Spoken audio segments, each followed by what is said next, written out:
En matière de santé, vous êtes 78% à déclarer qu'au moins un membre de votre famille a manqué plusieurs fois de soins médicaux au cours de l'année 2023.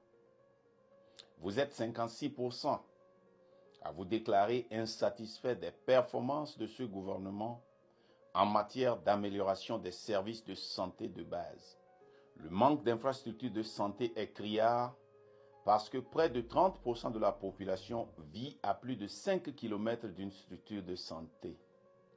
En ce qui concerne l'éducation, plus de 12% des enfants en âge d'aller à l'école sont déscolarisés, faute de moyens financiers et faute d'établissements scolaires adéquats. Parmi ceux qui sont scolarisés, seuls 21% vont jusqu'au bac. Ceux qui réussissent aux études supérieures doivent malheureusement affronter le chômage. Si le taux de chômage reste faible, le taux de sous-emploi dépasse les 61%.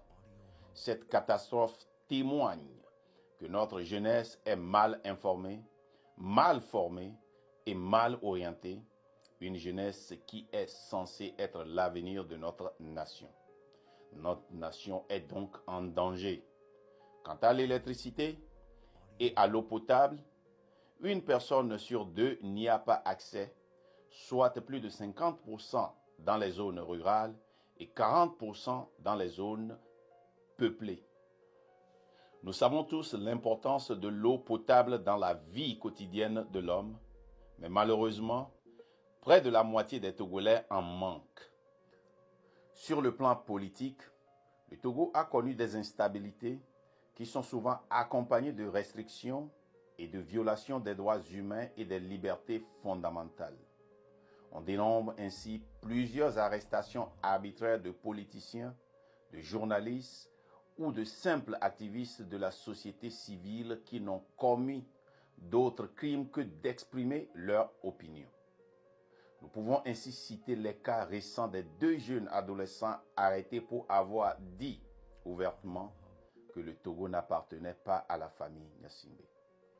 Le cas Mad Faré qui a juste filmé une femme qui priait publiquement, la veuve Agba et sa famille. Et notre frère Honoré Sokbo, dit Afesio, arrêté pour avoir intervenu dans des débats. Ce constat amer s'aggrave avec de nombreux décès de prisonniers politiques en prison.